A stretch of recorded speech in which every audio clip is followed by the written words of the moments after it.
Welcome back, everybody. It's been a long time, but Carex is back to cast some VCS, and I wouldn't want to do it with anyone but my good friend Quincy. How are you tonight?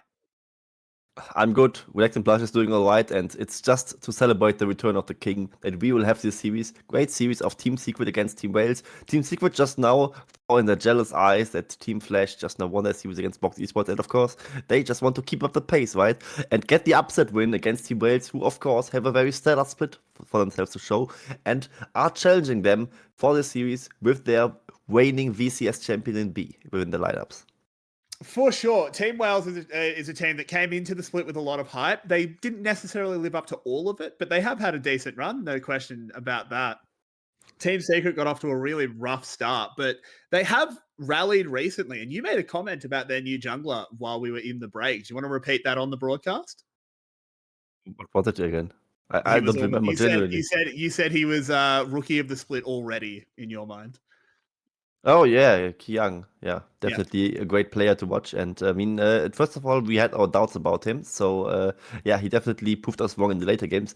And it's especially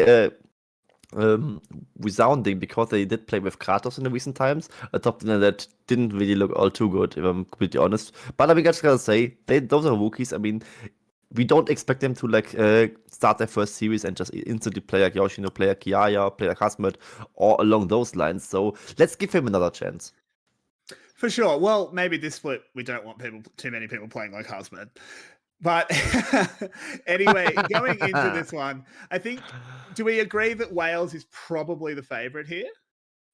They are the favorite. It's Yeah. just basically the discussion by how much are they the favorite. Are they like the clear favorite? Are they a slight favorite? Are they like completely over the top favorite? I think they aren't. I think they are decent favorite, I gotta say. Like not slight, but also not insanely favorite. I mean, if Team Secret would win, I wouldn't be all too surprised. I would see it like maybe as a 70 to 30% chance that Wales is winning this one. As Wales is in fourth place, looking much less exciting than Service in those standings graphics, but they are actually tied in both win-loss record and actually ahead of them in the game score. I have a better streak, so this looks very misleading. Yeah, that's kind of wild. It must just be the head-to-head. Yeah. Regardless, Actually, the after this is the following. I'm actually the VCS official producer, and you know I'm a Cerberus fan, so I just made that up. yeah, perfect. We love to see it. But with the knowledge that we do agree that Wales is probably the favorite, I want to ask you where the angle is for Secret to win. You put them at that roughly 30% mark. What's the 30%? The 30% is Kiang just popping off again and absolutely 1v9ing the living hell out of the jungle. And yeah, of course, not just that. I mean, they have Artifact in the mid lane, a player who has been resoundingly good, especially last year. Not this year to this extent, I just gotta say. And also AD and Juhao at the bot lane are a bot lane that can perform so far. It's not looking too hard for them in general. But also in general, it kind of speaks to the fact of the VCS in general improving. That a team like Team Secret, who were like a game or two away from making MSI last year, is now at the bottom of the standings at the second to last place and is fighting against relegation. Yeah, exactly. That is one of the greatest things about the VCS is, with some exceptions, namely Garm very rarely moves in the standings, but the rest of the league is very fluid split to split, which is always fantastic to see. Moving over onto the Team Wales side, they are on your screen at the moment. Who do you have your eyes on aside? Actually, I won't say aside from anyone. Who do you have your eyes on? I mean, usually I would have just B in the bot lane, just him being like the new light really bring it to his team on both Garm's side because they know to play without B and just do his Zin instead, who is not as stellar as B as a player, but still doing very good in his own regard. But in general, for them, it's usually Glowy kind of carrying the games, and they kind of need to carry Vid through the early game, especially, so he can really have an impact on this game, as he's not really like the most stellar AD carry in general of the league. I think he's a bit overhated, but he's far from bad. On the other side of Team Secret, I mean, we just now addressed it, right? Kiang, the new rookie jungler for them, definitely looking good, and wherever Kratos or Hero is playing, that they can really be enabled in the game. Hero, of course, more of the split pushing kind of champion style, and Kratos, if he gets a cannon, maybe just hardcore team fight. If he doesn't get the cannon, likely to be on the tank. Yeah, it will be interesting to see which way they do end up going with those top laners. As you said, look, Kratos didn't get off to Kratos didn't get off to the greatest start ever, but young guy, rookie, you got to give him a few chances in the ring before you can really draw any conclusions of him. You briefly mentioned champions there. Is there any particular left field picks in draft that you might be looking out for Team Secret to take one over on Wales? Mm, very hard to say actually. I mean, it just mostly in the meta is about getting the better AD carry most of the time. I mean, the other lanes aren't really that interesting to see in my opinion because you usually just get Wukong or Lee Sin or Viego and they kind of just all do the same job basically. It's not really that exciting. Even last series we saw like the Ornn versus Malphite matchup. I mean, I have seen more interesting top lane matchup, that's for sure. And in the mid lane Wise against Victor, yeah, they just shove waves back and forth, whatever. So it's mostly about those AD carries especially. And wherever you can get your hands, maybe on the Jinx, maybe on the Zeri, maybe on the Zarya, and make the difference there. Or even the failures kind of rising back to priority. And maybe that's something that we will see out of the side from Team Wales. I mean, they tend to weak side a bit more than other teams do because they have such a strong top side in their hands. And let's wait and see what their approach will be for this series. For sure. So, just sort of looking holistically at these two teams, obviously we are getting to the point of the split where we sort of know who's going to playoffs. Team Wales will be headed to playoffs unless I'm very, very mistaken. They are. What's your perspective on their split so far? Do you think they'll make a deep run in playoffs? It just depends on who plays who, right? I mean, it's Garm being in first place. They should be able to choose like the quarterfinals opponent. For now, it actually looks like they could maybe just one Cerberus because Cerberus technically doesn't really have a good matchup against Garm historically. I mean, they are the one team that ironically won a split against them in the Mickey Mouse Winter Split, as Rebel likes to call it out. Either way, regardless of that, maybe also just not wanting to face B in your former support who might just have some inside information on you. Might just be that Garm actually picks Cerberus while then Wales vs SPC will be the other series. And I mean, that's just kind of a flip side matchup because both teams are looking very strong for their own standards recently. But that's just a series that could be won by any of those two teams. So I think there is a chance that they actually make finals this time. Yeah, I mean, it does kind of just come down to, the eye of Sauron that is Garm. Whichever one that locks onto kind of just gets blasted. Team Secret, not going to playoffs, again, unless my maths has been terrible. It has been a while since I've been on VCS, but anyway. With the other that kind of mind, playoffs likely. Yeah, they might be heading down to the relegations. But again, they have started bouncing back. Do you have sort of if they were to go to that relegation tournament, how do you think they'd go? I think they will probably easily win because VCSB teams. I mean, I'm completely honest. I don't really know them, and that's usually not a good sign. But actually, I have no idea what VCSB teams really have in store. Historically, they tend to get destroyed by the bottom tier VCS teams in general, and I think the skill floor, the bottom tier of the VCS, is just rising and rising. Split after split a little bit. We usually tend to say earlier in the split that the bottom tier team this time is not as much as a pushover. Then we get disappointed just with Box this time as they were like winless until they faced Cerberus later on. But now recently, even Box looks kind of half decent, right? 2-0 against Cerberus. One game from Secret itself. One game from Flash just a few hours ago. And now I think considering relegation, they're kind of fine off. But now Secret, they took one game from Garm even. So maybe they are on the upside. And it's now 14 Wales, of course, while it's just for seeding for them and just looking scary so Garm doesn't pick you. They, of course, still want to win the series as well. But into draft we go. Immediately we do see Zeri, Sejuani, and Xayah removed. Some of those 80 carries that Quincy touched on just before. Both teams have their eyes on that one. Varus will be going as well. So ADC pools under attack. It absolutely is. What's still left available is something like a Caitlyn, but that's something that hasn't been picked in quite a while. Other than that, I think that we can maybe see like something like a Jinx Aphelios trade we have seen earlier, where Puddin was absolutely dumpstering the Aphelios pick later on as it didn't really have a flash to really fall back to. Lucian now being taken away as Lucian Army. Yeah, sadly, even after like multiple splits, isn't really doing too hot. Well, it's just something that we do not love to see, that it gets taken away, so there won't be something that we will get pissed off about much more, as there's the last band coming out now for Team Secret. Might just want to target jungle a bit more. Killer Queen is a strong jungler, we know that one, so maybe a Wukong ban could be something that they opt into, but I'm not quite sure what they really want to take away here. It is going to be the Wukong ban. Good call there. Lee Sin will trade back. Sort of as you said, though, you sort of have that trio of Wukong, Lee Sin, Viego that sort of just do the same thing. So I don't know how much Killer Queen minds getting his Lee Sin. Killer Queen has always been a fantastic Lee Sin player as well. So I don't know how much that hurts him, but regardless, The champion pool And is Penguin? a little bit restricted. Penguin is playing and not the praised rookie in Kiang. And Penguin has only played a few games with is Sejuani and Wukong, and they are both banned. So he definitely has to find something new up his sleeve. Something like the Viego is of course something that we might see just now. Other than that, AP junglers would still be available. I have seen a few Talia jungle games which has been piloted by Gui from Sagan Barfloor all of a sudden, and he actually destroyed with it. And I think, yeah, draft has to be remade, right? They didn't find a pick for Penguin. Yep, apparently they had to think a little bit too hard. There's no Penguin champion. Riot missing out. No, get some design space. Yeah, as you can see, draft, I know what's happening. we are waiting. Yeah, Yep. they have to redo the draft because Penguin has to buy another champion in the shop from the client.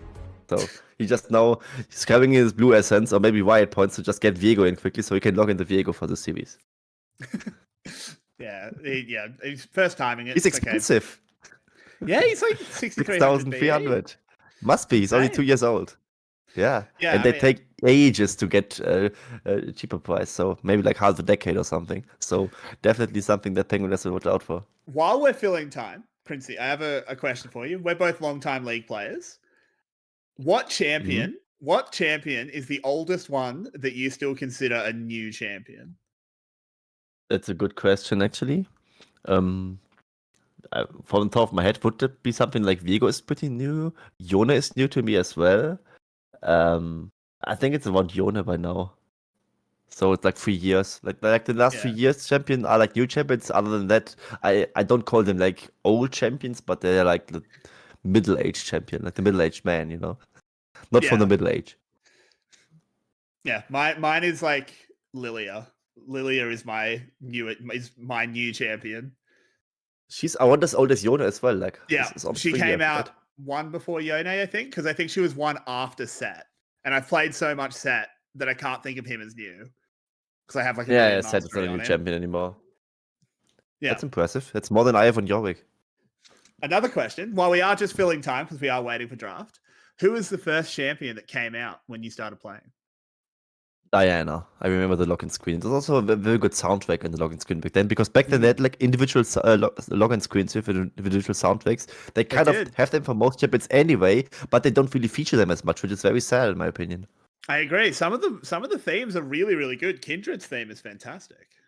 Yeah, maybe even the best one. It's absolutely goated. Also, Zaya and Vakar have a great one, and we use Talia one at the end of every show here, at least those that I produce, and I think that's a good one as well.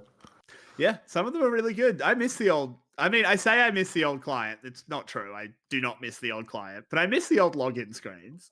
But as you can see, we are on a technical pause. If you're wondering why we're waffling about random things, it just seems like there was something wrong with draft. We're not 100% sure what it is at the moment, but hopefully we are going to be back in soon enough.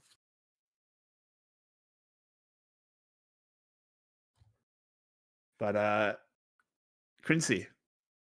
Yes. How have you been? It's been a while. It really has been a while. I've been doing quite well personally. I mean, I had some fun on the VCS podcast without you. Not to say that you aren't missed or anything. The opposite, actually. As we are actually getting back into the draft itself. And it actually is the Viego. I'm so good on calls today. I love it. I mean, had a nice cast with Rebel. He takes so much energy to really... how do I say it? He's on cooler now because the cast was so good. And now... I just keep getting W's, right? The Viego login is correct. Yeah, you called the jinx as well. Critzy on absolute fire today. Much like the champion in the mid lane is Annie, is picked up there for Team Wales. Champion that's been seeing a lot of play recently after, you know, how many years of absolutely zero play. So a nice little bit of variation. Eddie considering his Kai'Sa as well. I'm not sure, that's a pretty classic pick from him. Not too surprised with the amount of ADC bans, and he just go back to the Kai'Sa, pull out Old Faithful. I mean, I watched competitive play for like 10 years now, like 1 decade, and back then Annie was viable, but as a support, because her auto attack range was even higher, and you just played her as a flash tamer stun bot. It was back then by Tave from Royal Club, I think back then was her name. Was a good time. Back when Faker wasn't even a world champion. And I mean, that's login now. You went Doran's Blade, Annie support. I remember. Wasn't it even Doran's Wing, so they have like a bit of AP? But I think it was both depending on the matchup, because Spellthief's Edge just didn't exist back then. That's how old it was. Either way, Kaiser being locked in, actually not that much of a usual pick, but they were kind of pincered, right? So many AD carries already being banned. You would usually want a failures, but you then, just get to tank a Flash ban, then tank maybe a Bomb ban or Lulu ban, and then you are really out of the ideal options. So they go for the Kaiser instead, a carry that can definitely threaten the Jinx, as she's kind of like a half assassin, despite being an AD carry, and as long as she lands a Void Seeker, follows up with the Kill Instinct, the Jinx won't have a fun time. I think the one problem with the Kaiser can be into the Annie. It's pretty easy to play Bouncer.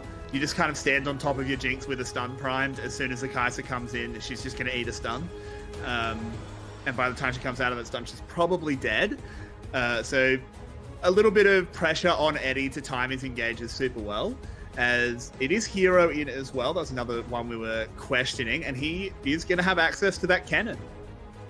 Yeah, Cannon has been rising back to priority recently. I mean, we have seen Kratos playing it a few times, and Hero, of course, has been a very strong carry top laner in the past, usually more on those split-pushing melee carries, like the Fiora, like the Camille, like the Gwen even. But, I mean, Cannon, of course, one champion with easy backline access. I mean, compared with Kaiser, they now have, combined with Kaiser actually, have two of those tools, so that's definitely a very strong one. And you just now address the Annie playing Bouncer. Thresh, maybe the second Bouncer to counter two engages, so they just have one for each. For sure, this is a very, very safe Jinx. I actually like to see this out of Wales. As you said, Vit is a player that has been much maligned by a lot of our analysts, maybe unfairly. They're putting faith in him. They're funneling resources towards him. He does have to kind of pop up on this Jinx, particularly if the Scion is locked in, which it is for Nagia. It's a little bit of a one threat comp from Team Wales. It is, but those Annie tend to go like one of agents into heavy AP, so it might just be not as one threat as you initially think it is. As those mid Annies aren't really stun bots anymore. So for the side of Team Secret, I mean, characters casting, you have to pick Rakan here, right? I mean, otherwise, against the Thresh, Blitzcrank is actually a surprisingly solid option. And the Leona, I kind of hate in general, because Leona gets easily countered by the Flay itself. But this just now means a third potential dive option with the Leona, and one champion to easily farm those plasma stacks, so Eddie can really deal a lot of damage with this one. So you need kind of a setup support, and Leona definitely is one of those. Yeah, this is a pretty mean team fight comp from Team Secret here. They have pretty much the perfect death ball. Very easy composition to execute. They just have to catch Team Wales out of position even slightly, and then all of you press R at once. Yeah, and it's kind of like a double-edged sword, but it's so much hard engage, but it's so much hard engage against Thresh, Annie, and the side in the top lane. Won't be that easy if it is played correctly by the side of Team Wales. And I think considering Team Wales are like the favorites on paper, I would have them in my book, but I mean, it's of course easier said than done, and it's of course a lot of strong laning and mid-game power by the side of Team Secret, right? Cannon against Science should probably have the upper hand in at least the first few minutes of the lane. Annie is not really a champion before World of Ages is fully stacked, so there are definitely some options for them. It just remains to be seen whether they are clutch enough to really find the power spike and actually, mechanically play it out wide when they really hit, so that they really fight on their 1 or 2 item power spikes and absolutely destroy Team Wales before they take over in the late game. Or if it goes late game, just absolutely bully bit out of the game. That is still like their least win con that they would still have in the late game. So, looking at the drafts, and given that we were favouring Team Wales before we had the champions, are you still favouring them? Can you repeat the question, sorry? Sorry, I might have lagged a bit there. I could see my camera freezing. Am I alive? Who are you favouring to win this game? It's Team Wales. I mean, even with nameplates off, it's a bit more nuanced, of course, but I think that Team Wales still has the tools up in the task. I mean, it's not like as one threat, it's actually Jinx and Annie really pulling it off. And I think Sign is very, very strong right now. Yesterday played Sign myself, luckily against the Malphite, and I was having a very much fun time. Didn't win the game, but ultimately, I still very much like what Sign can really bring to the table with his Heartsteel item, or even going Jaksho. Such a strong champion in the mid game already, and he just keeps scaling and scaling. And I'm not quite sure if the answers from Team Secret are sufficient for that one. Well, we will have to see as we head on to Summoner's Rift for Game 1 of Team Wales taking on Team Secret. Looking down the runes, nothing jumping out at me. The comment on Scion makes a lot of sense into the range matchup. Pretty standard adaptation there. Are we expecting that much early action, Quincy? Actually not. I think it will be pretty slow in the early game. I mean, both competitions kind of scaling onto a point where they can really do the damage. And I just expect standard top side clears, and that's what I really see from Killer Queen and Penguin pathing to your bot side, because top lane doesn't matter. I am a top lane main. I definitely know how that really works out. As we see Grasp from Cannon, it's actually like the most surprising wound choice, I gotta say, because Grasp on a ranged champion is very unusual.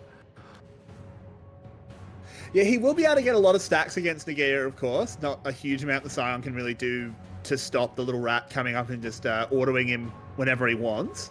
But it is definitely interesting. Kennen has so many rune choices that going into this Grasp, not exactly what I expected.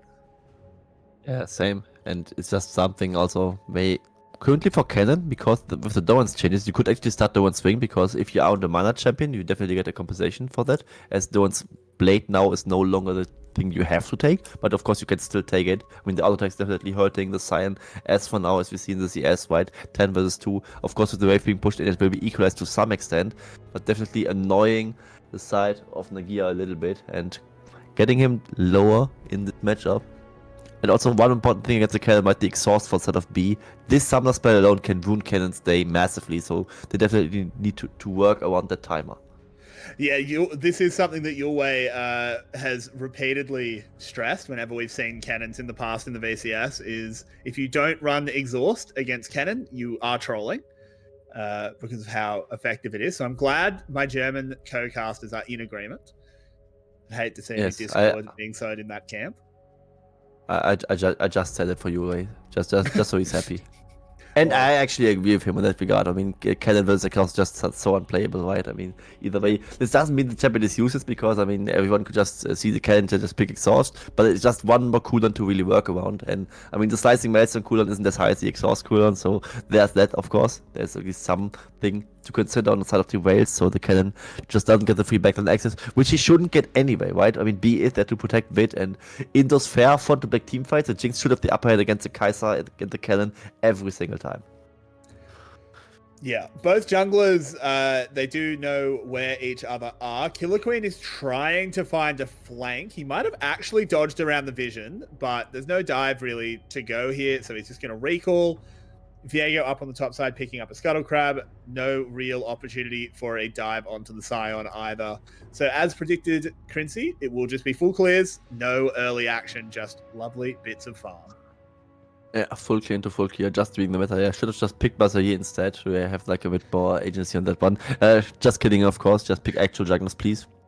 And the Viego kind of building the build, he's probably pretty much happy about it in the first few levels, as he is a champion that kind of counters Lee Sin, right? Lee Sin usually is a jungler that can absolutely destroy the enemy jungler if he just finds him in the enemy jungle, lands his Sonic Wave, and just follows up with the Resonating Strike. And the Viego's kind of different, because he actually has so much DPS in the melee department that he can just kind of beats Lee Sin pretty confidently, as long as the Lee Sin doesn't have a huge lead. So with the first few levels being farmed out, Penguin is very happy just farming next to the side of Killer Queen.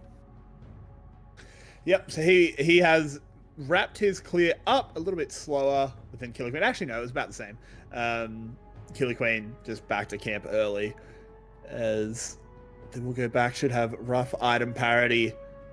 The Warhammer completed. It's actually a little bit ahead. So if the Viego and the Lee Sin did meet, would be Penguin favored in that one, as you were alluding to. But I can't see that happening for a little while. Viego can't exactly fight Lee Sin unless Lee Sin wants to. He can't really follow up on most of the movement. Yeah, you can't just flash Spectral Mock to the face. That shouldn't happen. Yeah, exactly. This is not a fun top lane for Nagea. Yeah, it really isn't. He's down a few CS, but overall, I mean, the gold is pretty even, and that's kind of worrying me for Substitute Secret. Like, the fair 5v5 should not be good for them, and Nagea now being level 6 all in, he loses half his HP, but I think that's fine. I mean, the ultimate is down for that one. It was just basically an ult for poke, ult for lane pressure. With TP being down, Nagea, of course, does not want to recall. But as long as he can at least take this wave, get the CS, get the experience done for it, I think he can live happily with that one. And they just know that the slicing Meltsome kill pressure is pretty low right now. Hero, of course, gets one turret plate on top of the already growing CS lead for him, which of course does hurt. And Nagea just now, maybe wanted to recall. He can't really recall here. I mean, that's kind of the effect of the ultimate being there, that he just now has to suffer for some minutes. Yeah, he does. Without that teleport, as you said, he really can't back. The Slicing Maelstrom will be up before any Herald plays are available. So I actually think it was pretty clever there by Hero. Just to really put Nagia into a bad position. Also went plated steel caps on first back. Strikes me as fairly interesting into a tank. Killer Queen. Yeah, I don't starting off understand it Infernal. really. I think it kind of helps him if there's like a potential jungle collapse coming in with both Sign and Lee Sin. Like the damage output is already not that impressive in the early game, and all the damage that is coming out is mostly physical, aside from the Soul Furnace proc, if it ever happens to go off. But I mean, it would just mean that Hero in a 1v2 could probably just walk out without needing to flash or anything, with his Lightning Rush being there. On another note though, Glowy in the mid lane is destroying Artifact. Any versus Gragas should not be that one-sided. Yeah, Penguin can't make anything happen in the bot lane, but will allow his ADC to shove the wave in. It was a nice hook from B to completely stop any play. The dragon was called off by Killer Queen and will now be started up by Team Secret. Artifact has to get away from Killer Queen. Should be fairly easy with that belly bop as Killer Queen now moving down into the river. And once again, dragon is called off. Yeah, I mean, what's it really called to just even start off this Drake? But I mean, they don't really lose much. Just a bit of time, time invested that they couldn't really use much anywhere. And just now they have to recall. Wales just gets this. This is just, they have the swing of momentum. Never mind that. Actually, it was a terrible call. They should have reset it instantly so they would be there for a potential collapse onto this Drake and just easily fight this. And that's another testing milestone. I think the cooldown isn't that high anymore. And that's what we see here. Nagia getting poked on yet again. He could theoretically, if his ultimate would be up, just use his ultimate as a replacement TP, so to say. But his ultimate is down, so definitely not Nagia being happy in these minutes. But his team overall is happy, right? I mean, they are just smooth sailing into this mid game for now, getting the first Drake and not really losing much else aside from this top lane matchup. Actually winning both mid and bot lane, which are of course the relevant lanes. Yeah, for sure. Sion is not the one you really care about. Killer Queen starting up this Rift Herald, and with the Slicing Maelstrom down, it's going to be hard for Team Secret to really stop this. Their top lane are pretty heavily neutered. While Sion, despite his deficit, is still a big ball of health. Killer Queen gets it down to 2k. They zone away Sion's not Penguin. even there. Yeah, I think they could actually at least do more. Herald, rather. Yeah, it's a free Herald, but I think they could have at least contested it a little bit more because Nagia was actually recalling. I mean, of course, Slicing Maelstrom being down is of course favorable for Wales, but the side not being there at all should mean that this could apply some pressure over there. And this is, I think, Team Secret respecting Team Wales a tad too much. They get one plate in the bot lane, but I think ultimately for the first Herald, which got nerfed to be fair, I mean it doesn't really get 2 guaranteed platings anymore, it only gets 1.5. It's still something, I think Team Secret, they kind of just watch Team Wales take the objective and do absolutely nothing about it. Yeah, I feel like they have to be more assertive than that. They're sort of just laying back and watching a lot of objectives be taken. Of course, it is still early doors. We don't want to overreact. For sure, but they sort of just walked away from the dragon and then watched Team Wales take it. They sort of just watched Team Wales take the Herald. It's not a trend that I want to see continue in this game. I mean, at some points, like the time is not really ticking, right? I mean, there's 2 World of Ages starting to be built up by both mid laners, so once their power spikes really come and once the 10 stacks are there for the side of those 2 players, there will be much more to see as this Scuttle Crab also goes Killer Queen's way. There's a difference, of course, in the scaling approach. Artifact actually going Catalyst plus tier, while Globy actually skips a tier, doesn't really go Ceres on the Annie anymore, and just goes for the Ward instantly. So his, on paper, late game scaling is a tad worse in that regard, but still more upfront damage, and also getting his Word of Ages probably a bit earlier might just be what Team Wales really brings to the table for these next Wake fights, if they happen to be so. And for now, it's actually Team Wales and Team Secret just going off and farming next to each other. My feed has frozen for a moment, but I'm sure it'll sort itself out. Oh, okay, it's not just me. It might be the actual feed. So hopefully we don't have to just stare at this split screen, the freeze frame for too long. You know what would be terrible? If you cast like 10 fluent minutes without action and then the screen freezes while the action is happening. That's happened. I distinctly remember a game. I distinctly remember a game me and Yulway cast where it was 1-1. At like 13 minutes, there was a 20-minute pause. We came back in and it was 31 minutes and it was like 14-17. that was a painful one. We just missed everything. Yeah. But let's not invoke that. We don't want that to happen today. We do want a moving feed as soon as possible. Yeah, we do. Oh, and there it is. And another frame. I've got movement. And another frame. Now I got movement as well. So the PowerPoint stream is over. However, that's the scary thing, right? We missed almost 2 minutes, but we didn't miss any action whatsoever. So the game is really that slow. It seems like VCS turned into LCK while you were gone. Yeah, it really does. Where is my beloved VCS? What has everyone done with it? B, in a cheeky little position here. I could try and get a play going while the Herald charges in, but nothing really comes of it. It's just money over to Vit. And Team Wales is totally fine with this very, very slow game plan. They have a Jinx scaling up, as you said. They have Rod of Ages stacking as well. It's Team Secret that are going to have to break the stalemate at some point. Absolutely. Just like Team Wales is just like this wall that slowly moves towards you, but it's absolutely unstoppable. And Team Secret currently, just kind of scarily looks at it. It can't really push against it. So at some point they just need to swing the hammer and just find an opening. Just try anything with the side of Hero on the cannon, especially to just fight the back and axis. I mean, the tools are in their arsenal, right? I mean, they have Kaiser, Leona, they have the cannon.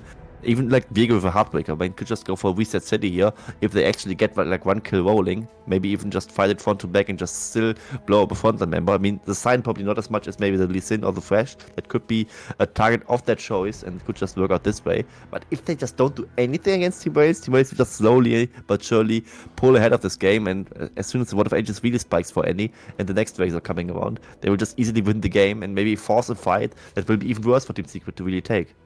Ooh, this could be a potential first blood as Nagia's just TP'd back to lane. There are 4 members of the other team, but the Slicing Maelstrom goes forward. He just flashes backwards. And I think this play is completely cooked. And that's another Drake going over to Wales. Nagia diffuses the play. And he seals it at 0-0. Yeah, it's just the whole movement of the team and the Slicing Maelstrom for the summoner spells of Nagia. Like, good luck, you didn't really get anything there. TP into the hook. Landing a hook, Hero does have that lightning rush to get away, takes a fair bit of damage, and with Glory coming down as well, I think this might be a little rat in some trouble. Kicked, hooked, damage coming in, flayed, he tries to flash away, but in comes Glory, and it's first blood given over to Vit. A lovely, lovely play by the Whales. And the cannon is surprisingly tanky, but not tanky enough for the follow-up play coming through. The CC chain following up with the basic insect and also the just TPing onto the hook of B. And just means first turret one side of the well. It's actually a hard steel cannon, so it will be surprisingly little damage for him. And I don't really quite understand the pick. Will just probably be on the side lane split push duty against the sign and just win out and just, all poking, kiting around him a little bit. And I'm not convinced by the pick at all, but maybe Hero proves me wrong in the next stages of the game. But so far, Team Wales definitely firing on all cylinders, very slowly but surely, with the first blood falling down after almost a quarter hour of gameplay. But they got the first 2 Drakes, got the first Herald, and also got the first turret. Also ahead in turret plates, despite their comp scaling so well, and they are definitely looking to be the victor of this first game. Yeah, and just checking in on something you pointed out earlier in regards to Rod of Ages timing, it looks like about 2.5 minutes for Glory advantage over Artifact. So a potential window where he will be significantly stronger as in goes Zhu Hao. Lovely deny on the engage from Artifact by Nagia. In comes the Slicing Maelstrom flash over the wall. Killer Queen going low, gets locked up, but just dashes away. Sion has fallen, but it's traded back onto Zhu Hao. The Heartbreak has to be used to get out. Vit wants more, but can't quite find it. At the moment, just the 1-for-1. Is it going to continue around this second Herald? It probably isn't. It's just both teams really like using the tools to get this fight rolling and actually managed to blow up Nagia with a slicing medicine for the tank cannon pulling him out. But B actually with a nice hook, actually salvaging the play, getting Zhu Hao. Actually, it was a very bad timbers coming up by Glowy because Zhu Hao was always that actually is the one who survives quite long in this situation. As they go into Hero again, but Hero he's a science for himself, right? He's such a weird cannon this time. He kind of has decent utility and is tanky, but with him lacking damage, it's such an experiment to me to really see how this play works out here. Actually, the Timbers was flashed, so it looks stupider than it actually is by Glowy. As here we see, he was fighting the access, and Nagia can't really be helped by his team. But here, yeah, if that hook doesn't land, it's actually a very bad fight for the side of Team Wales. But B, yeah, the reigning VCS champion kind of saving the day here. As he so often has, Herald resetting, still both teams pottering around it. Killer Queen has been chunked out, needs to go hit a jungle camp to get some health back. But we seem to have finally accelerated that early pace, but now Team Wales seems like they're going to back off and just give up this second Herald. No big stress from them. Won't probably be contested. I mean, the members around Team Secret are already there. The vision control is there. I mean, they see it on the Skullcrab vision, but at the end of the day, Killer Queen does not want to suicide for a potential steal. It's just a second Herald, not really all worth that much. Has a potential charge, as Killer Queen himself might be the objective.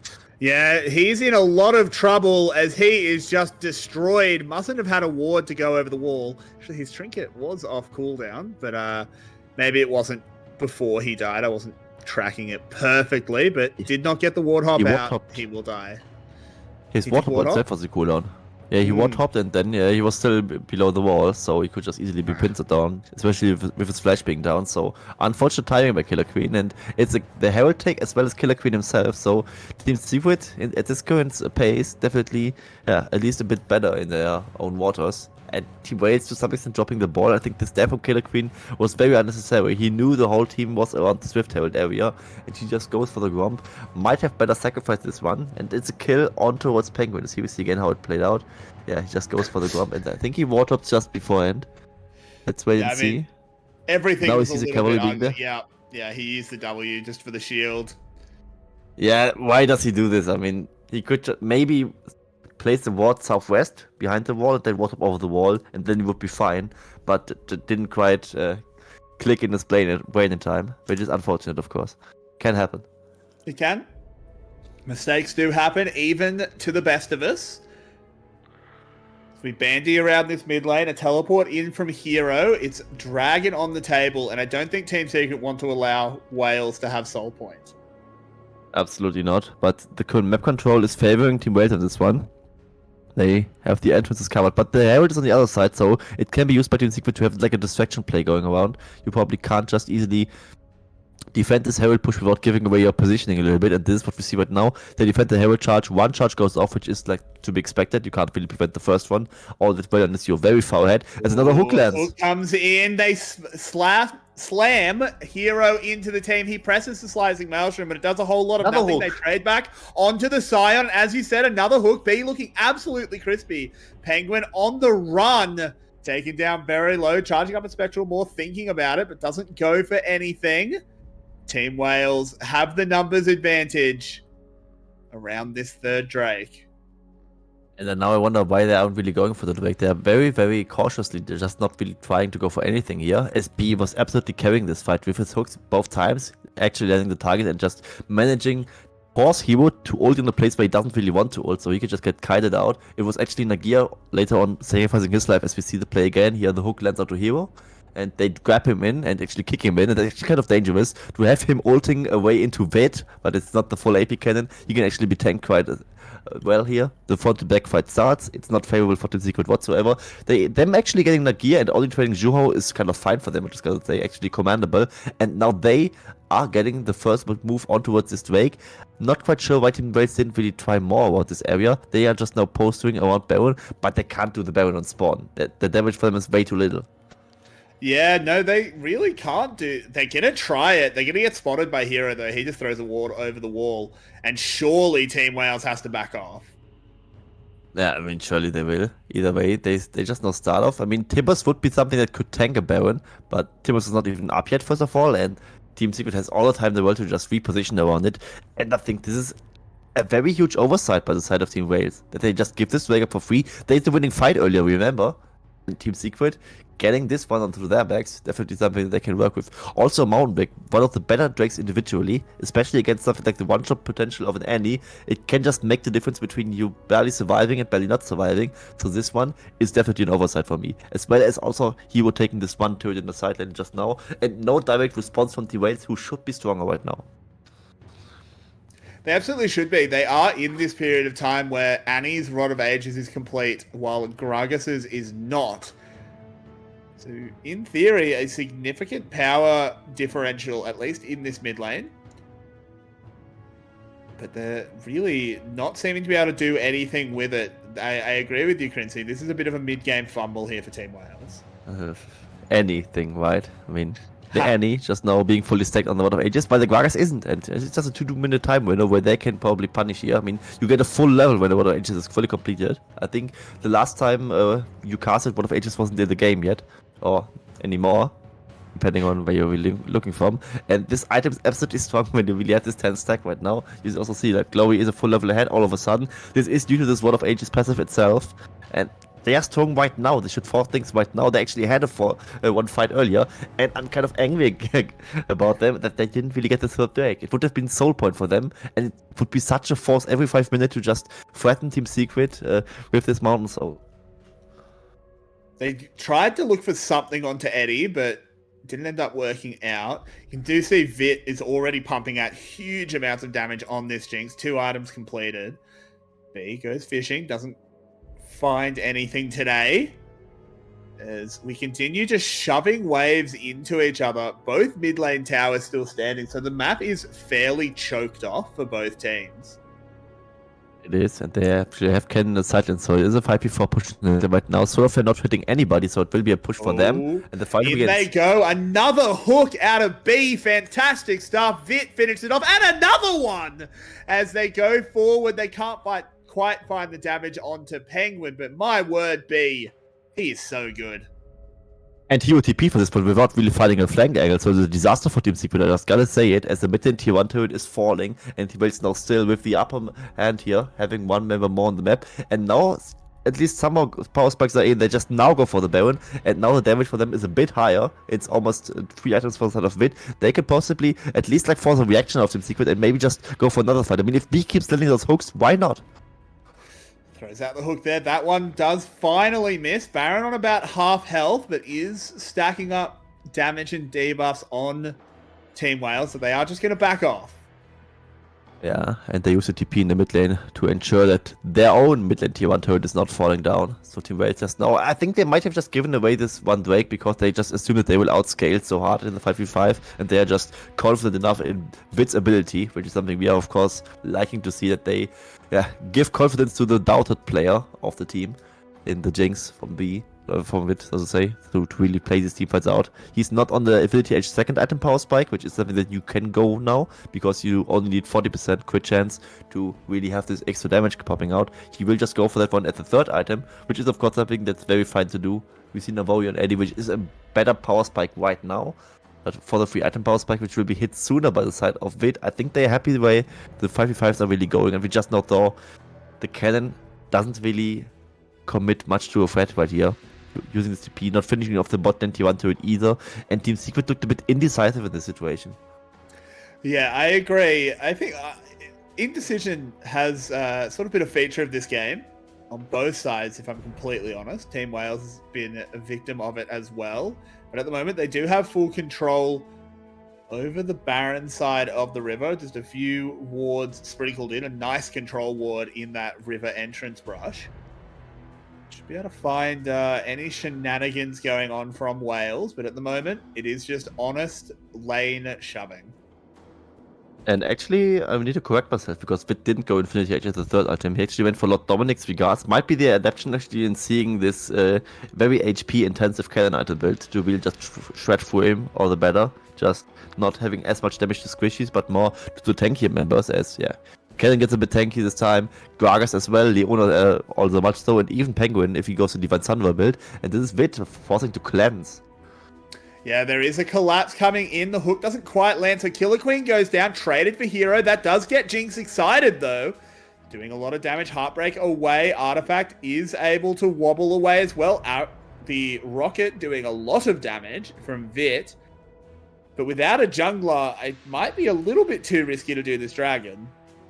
They might just do it anyway because they can just zone away Penguin so well, but they just now opt out against it. I mean, Hero being down, and in general, no classic frontal by the 13th team. They have many members that are like a bit tanky, but no true tank in the competition, while Nagia absolutely is, and to some extent, even Tibbers counts as a front line. So you can maybe do this Drake without your jungler being up, while the enemy jungler still is up, which is kind of ironic and rare to see. But in this instance, they might just go for it. Yeah, or go for another fight. They've just deployed the bouncers, but it's not worked out as Vid has been caught, taken down immediately. Glory has to go gold, does have flash, but can't get it off. And that's a lovely, lovely play from Team Secret. They'll move themselves up to 2 Drakes with a dominating team fight there. And maybe that's why the VCS English podcast keeps thriving bit, right? I mean, this just shouldn't happen. His flash also still being available for him. Glory then, as a result of that, also being called out, which means both carries are now down. The damage threat on the side of Team Wales is low to non-existent. Team Secret now getting this Drake, and now immediately also turning for the Baron. This might just be where Team Wales kind of drop the ball and let them come back into this game. However, Killer Queen is a genius, right? He still has his flash, easily Sin. He can easily just go into this Baron pit and secure this Baron for himself. So this shouldn't be flipped at all by Team Secret. This is so risky. Yeah, in he goes. They try and get on top of Eddie. Can't quite do it. No, they take him down. 1,000 health on the Baron. And it is secured there by Penguin going over to Team Secret. And they have the numbers in the fighter. Teleport coming in. Killer Queen going low on the run over the wall. They've got 3 members on top of Hero. Stun comes out of Glory. This is in a lot of trouble. The cannon will go down as we continue the great escape from Harry Houdini. Mr. Killer Queen himself can't get over the wall though, and will go down. 3 Baron buffs are secured.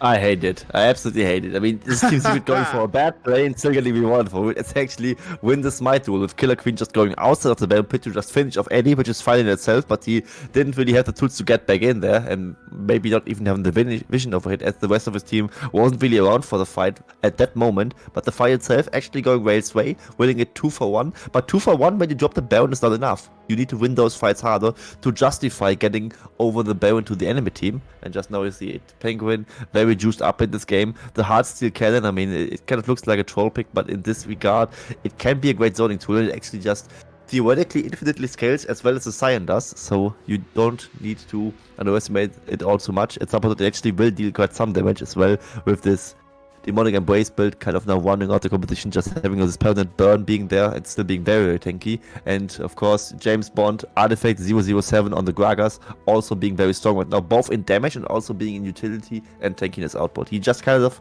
has everything right now.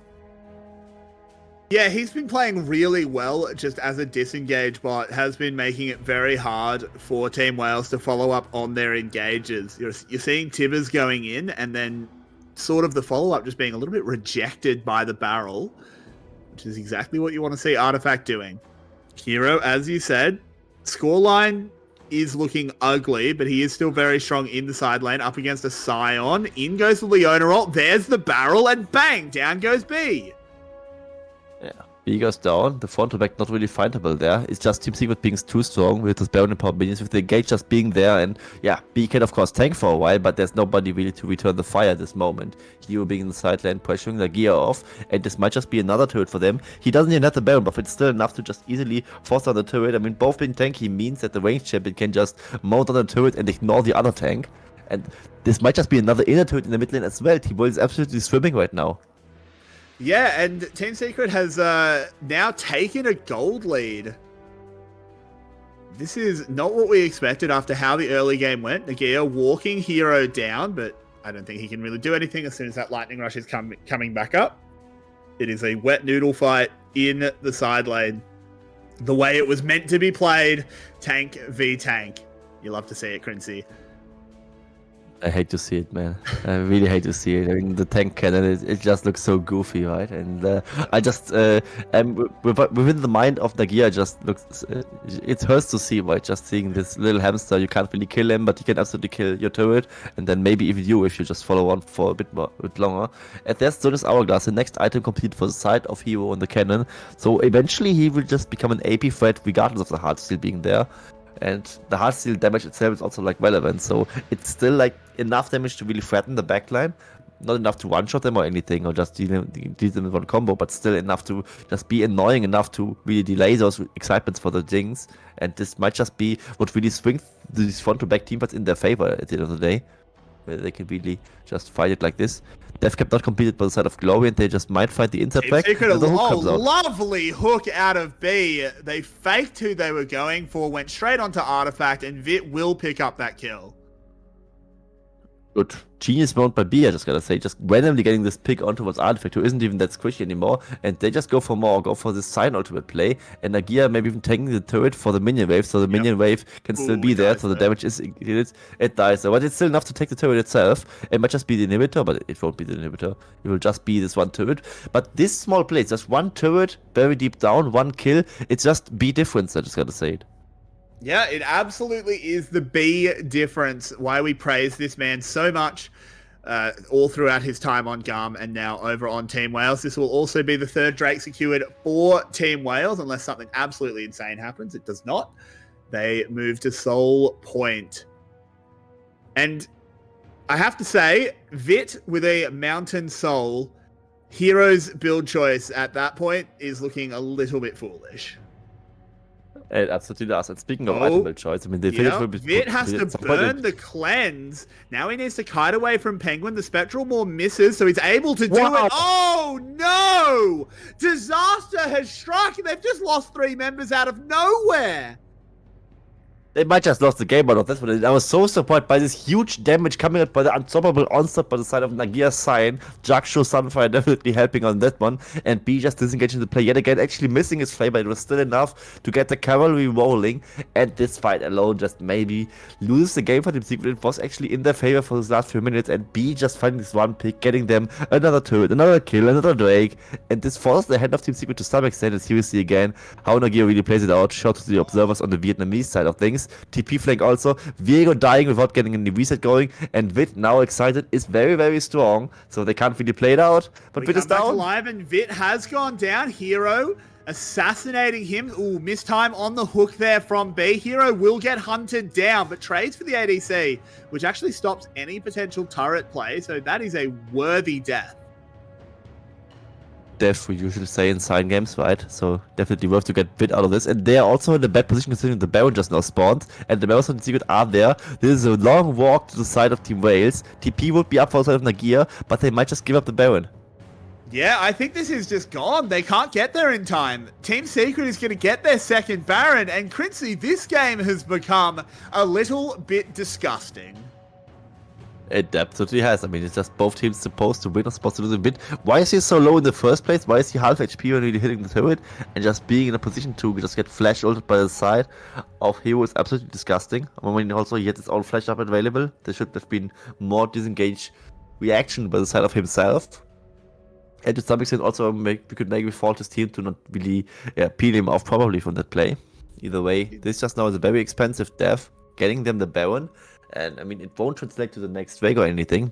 By then, the Baron will have been expired, but they still have time to really shove on these waves and get some map control back in their favor. And this game is eerily close. Yeah, it is a little bit difficult for Team Secret to get value out of this Baron, as there are no non-base towers. They sort of need to win a team fight if they realistically want to take any structures, but they are able to just basically be really, really comfortable for the next dragon fight. Absolutely.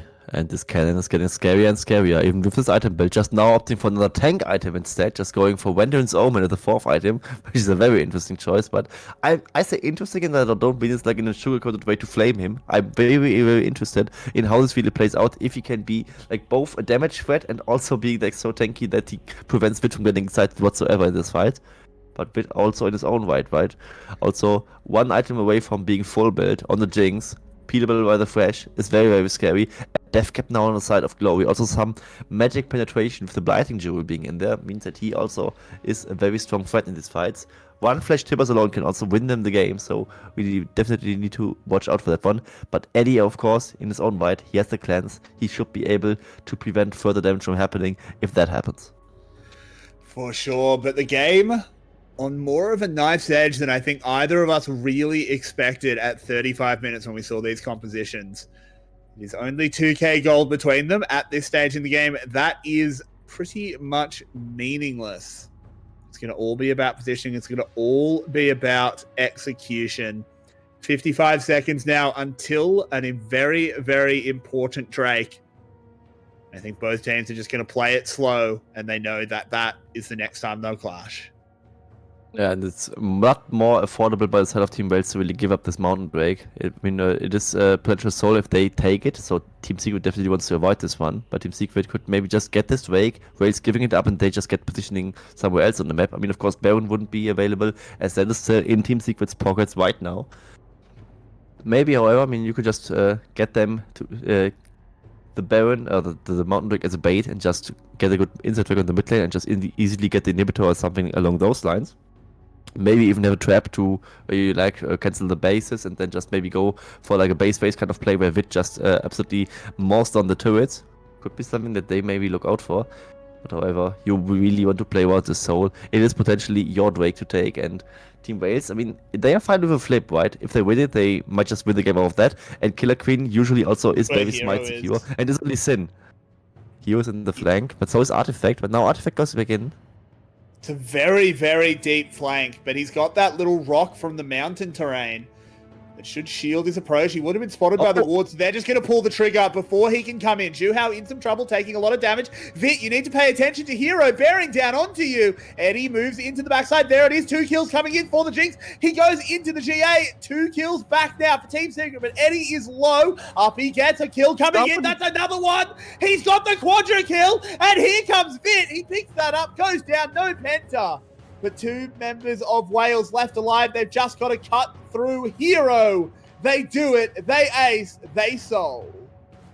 He actually died quite a while ago, but it was actually at the end of the day Vit here at the VCS English podcast talking smack, right? And they actually secured a soul. It was a very interesting fight. We will hopefully see a replay of that one again, as Hero had a brilliant flank. Actually, Team Secret shouldn't start off the Drake in the first place, but they do it to really fulfill the bait, and the bait actually lands, as Team Wales was eating those baits. But it was actually the whole team from Team Wales, which is kind of beautiful to see. While they see that they're getting flanked, they just commit to the opposite side, not to the flank, but to the 4-man squad, and actually just win faster than they could absolutely demolt in the backline, as the cannon can't really one-shot the Jinx anyway. So it was just the Annie being more of an assassin than the cannon was, and that ultimately meant that they could win out on this fight. Also the Timbers from Glory really winning out this. Here we see again how it played out, with falling off early on with the rocket, and here Timbers again already being there, and they instantly blow up. I think Penguin goes to the stays right now. Vit is alone and also gets dove by both Hero and Eddie. So Eddie is missing in the actual backline by the side of Team Secret, and they can just easily commit on towards Penguin.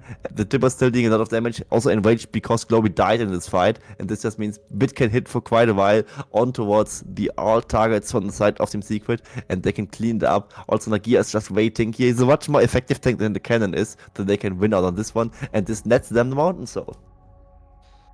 And we come back to live after that explosive team fight, so excellently broken down by Quincy. We are 30 seconds away from Baron. It would be the hat trick if Team Secret secure it, but with a Mountain Soul in their back pockets, I don't think it will be Wales just letting that one happen. Front to back is so easy, but now that's a kick. Oh, yeah. Penguin in so much trouble. Tries to heartbreak away. Does go into the GA. Artifact. In comes the barrel. Eddie trying to find his way onto Vit. Can't quite do it. Hero goes in. Slicing Maelstrom. Does not get on to Vit. And that's disaster as the Jinx is free firing. Getting excited. Hero removed. Minion wave was cut by Artifact, but it just doesn't matter because they're just going to walk over to Baron. I mean, it does matter because otherwise the game would be over. Either way, it's still the damage being done, literally, because Hero just now died. Penguin was slow, also used his flash and got rid of his own GA. So this will be the Baron for Team Wales, and their 5v5 was already easy. Now they have a Mountain Sword, now they have Baron, and you see it in these fights, right? The cannon is kind of tanky, but you notice that the item build is not really synergizing with the kit of cannon itself. He's not really a true tank, but not really a true assassin, and in those classic DPS checks, he just loses. So Vit can easily get rid of him in these team fights. Force also the stages quite early on. As here, this is just Killer Queen making good play. Classic insect to really get the vehicle going. He's like a half tank, survives a little bit, gets down to the GA. Solar Flare coming up by the side of Juhao and Artifact with a decent flank to really spread those members apart. Eddie is quite fine with that one. But here we see the Slicing Maelstrom landing, but it doesn't really do more than really soften up those members, and Vit is easily able to really deal with him as long as he's not in stasis. So this will be just one pickup on the side of Team Wales. It could have been much more pickups if they just easily get this fight going and it is not the wave being cut by Artifact. But this is not the end of the game, but probably also not that far away from it. It will be both Baron, the Inhibitor, and also the Mountain Soul still on their hands. That it will be. They're just going to move up to the top side. They actually still have an outer tower up, so that's actually just gone down. Never mind. I tell a lie. They still got this inner to take, as they just are playing it nice and slow, cool, calm, and collected. No need to go for a flip as Zhu Hao taking a little bit of damage, as Team Secret desperately trying to clear the waves before Vit comes up and massacres the tower. Good kick to get Hero out. Tower goes down. That gets the excitement going. And look at Vit free firing in the backside. So much damage being done on the front as well by Glory. Double kill picked up. Gonna turn it into a triple. And the only one limping away is Eddie as Penguin goes down. And that is going to be game momentarily. I think they want to kill Eddie first. But that will be eventually Team Wales taking game one. Cool, guys, don't look at super mega death rocket explosions, I gotta say. As Vit was cleaning up that kill on towards the tanky cannon, and just while doing that one, just focus on the backline itself to really ram down the damage. Team Wales, after a very shaky mid game, a very good early game that was super slow, which we didn't like all too much, but still being in the favor at the end of the day, with some genius strikes by the side of B, they close out this game and lead the series 1-0. Team Secret with a valiant fight altogether, but Team Wales was just that tiny bit better than Team Secret was. Yeah, for sure. They definitely put up a pretty good fight. They weren't the favorite going into it, but gives me hope for game 2 and potentially game 3. But with that, we will be going to a little bit of a break. I'm happy to be back on the VCS, and it certainly delivered in game 1, but we'll be seeing you in about 5 minutes. Don't go anywhere. This is VCS English.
This is my life story, my fingers to the bone.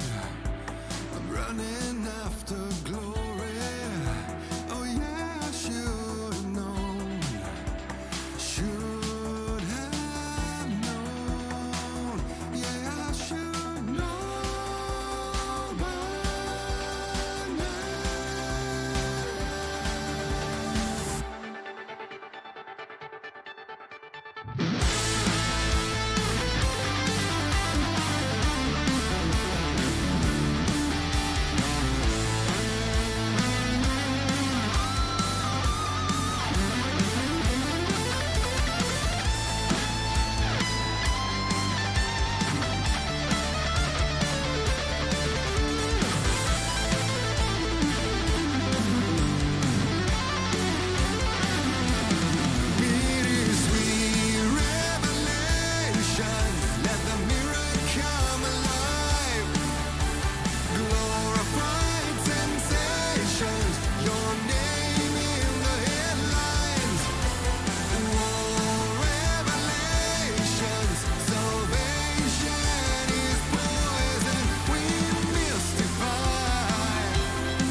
Tell me where do I go?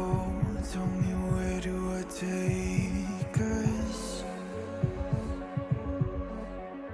Your heart is starting to slow. May the water be safe. As I dive in, bloodstains washing underneath the waves. I'll be reaching out to keep you safe. As we fall, I can't hold on much longer. We're drifting down to the other side. Try to pull us under. Keep holding out for the other side.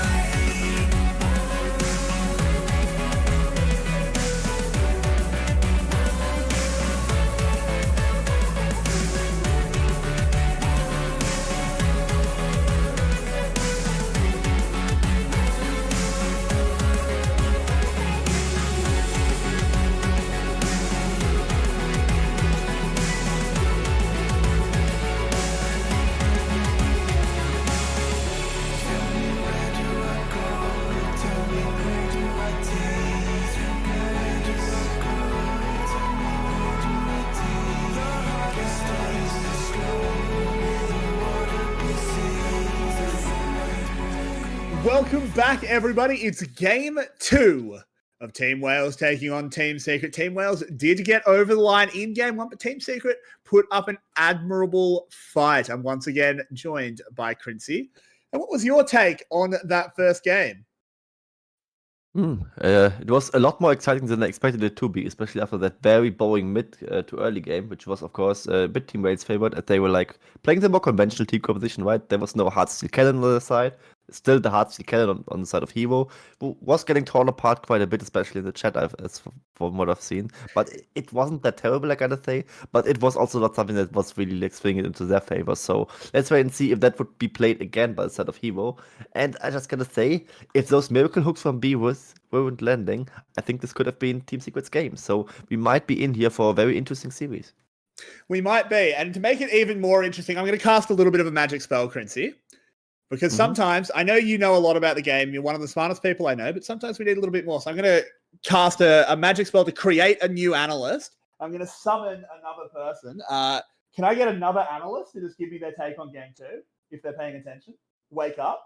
I'm trying to make a joke. Say something about game 2.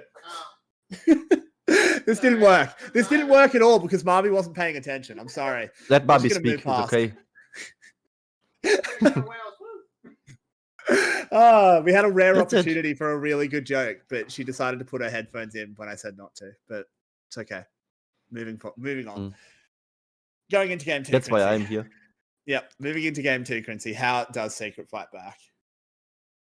They actually could run the same stuff again and try again. Actually, I wouldn't hate it too much. Although I think you could just try a conventional cannon build and still it would maybe work out even better. Because at the end of the day, it was not that lane bully-y in the 10-minute mark and so on. Because the Silent got tankier, while this cannon also was building tank stats. Before it was actually very much cannon favorite as you would expect it to be. And maybe just try to assassinate Vid all over again. He is, of course, still the Vid that we know, love to see, right? Who kind of sometimes is iffy with his positioning and not really the most reliable ADC. He's no Artemis for sure, we know that one. And just for the side of Team Secret in general, they could run the same shit, but also on the other side, they can, of course, adapt like some small things. I didn't quite like the Gragas into any, and it just being very much destroyed. So by what Glowy did pull off in lane, maybe there's like some adaptations to be made. Maybe like another pick that would just be more conventional in those fights, like a Wise or a Victor that we have seen in the first series from the side of Box Esports and Team Flash. But I think they don't need to change all too much. I think they could run the same approach, play a bit more aggressive, play a bit more conventional, and then run the game home in the mid game and just maybe have something against B's fresh. Could also be something that works. However, B is insane on anything, so maybe target betting him is not a good idea. Coming into it, we do see the immediate change in Annie being removed. The bans from Team Secret are actually very, very different on the blue side as they remove Jace, Annie, and Vi. Looking similar for Wales as they just take out the 3 ADCs, Zeri, Zaya, and Varus. looking into it. Are we expecting POV. a jungle first pick? We could be. We could see the Wukong right here. And I mean, what's still available, right? Usually you want AP junglers against Wukong, but I mean, Viego and Lee Sin are still champions, so you have Killer Queen in your lineup, so we might just play Lee Sin again. It will just be maybe the option we see here. However, I mean, it's them betting 3 AKs. Now Lucian is open, so maybe this is something that will be considered by those teams. However, probably not by Team Wales, as they already locked in the Gragas right now, and usually would want to have Lucian with the Nami right away. Otherwise, potentially the Nami could be taken away and be paired with something like a Draven for the side of Eddie. I'm not sure if Eddie would really be ready to play the Draven right away, but you never know. So Gragas will be the first login for the side of potentially Glowy here, but the Gragas is a very good flex pick, so it could just go anywhere. Yeah, for sure. And the predictable Lee Sin, you have Killer Queen on your team. Lee Sin is meta. Lee Sin will be picked every single time.